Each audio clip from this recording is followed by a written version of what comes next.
guys. So today I am going to show you my didgeridoo that I just made. It's made out of PVC. I think the whole thing cost me maybe like $5 and or maybe like close to 10. And so this is proof that sound therapy doesn't have to cost money. And the reason why I did this was because I respond very well to sound therapy. I have tinnitus, which means my ears ring all the time. And so I started seeing someone who used sound and used vibration in his healing method, and it really worked for me. And so I wanted to make my own so that when I did my own healings I could bring this and learn how to do the sounds.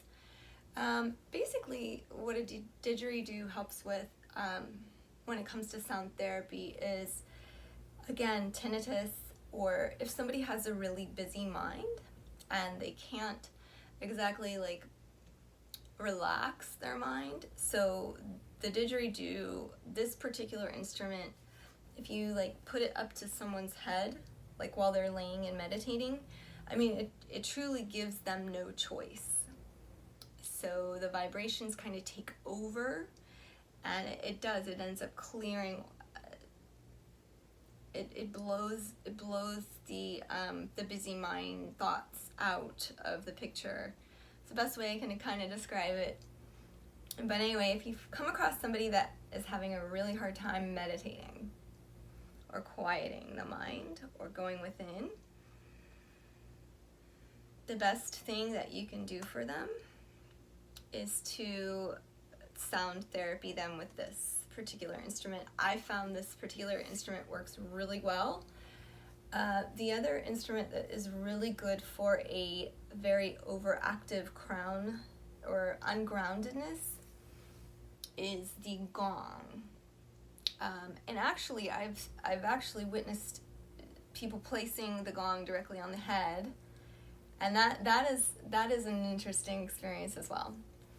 But anyway, so I'm very new to this particular process of playing this instrument, but I wanted to show you that this is basically just PVC pipe, and then you put a little beeswax on the top.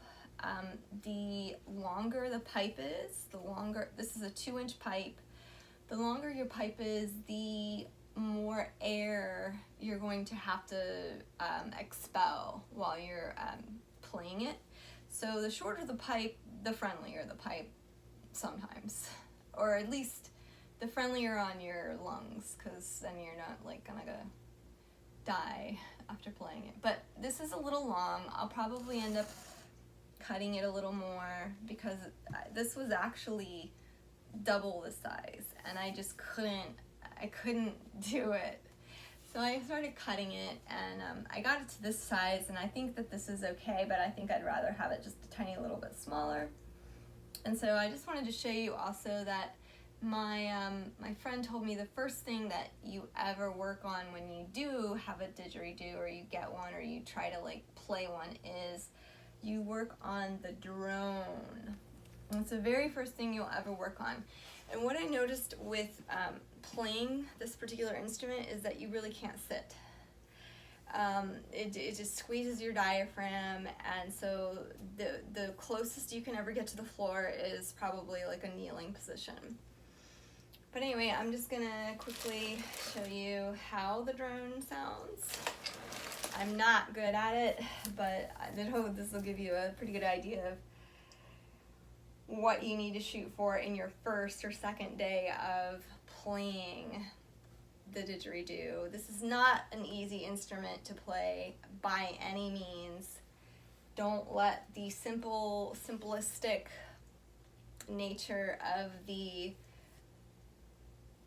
don't let the simplistic looks fool you. It's actually a very hard instrument. But anyway, so here we go.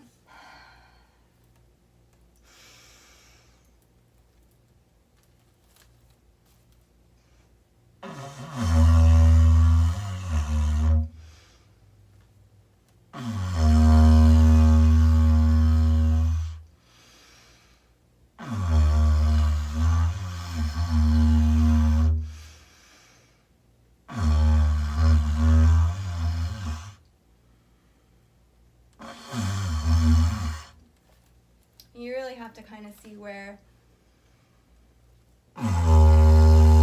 like, that's my sweet spot there. And so you remember, all right, well, that's my sweet spot, so I remember that that's the markings and it's like this way, so there it is.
It does make you dizzy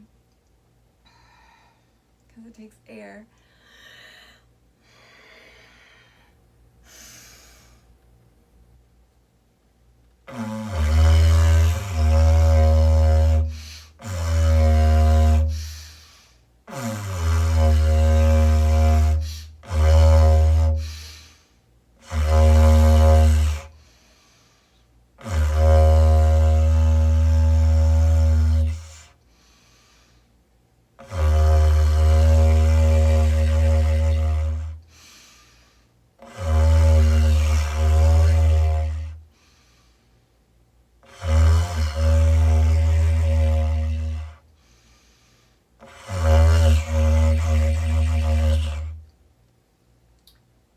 That's basically it. So if you ever find a person that can't clear their mind, sound therapy with the didgeridoo is really good for them. And also tinnitus and ringing of the ears. It's terrible. People hate it. So this is actually a great remedy for tinnitus. And that's it. And so thank you for watching, and have a nice night. Bye.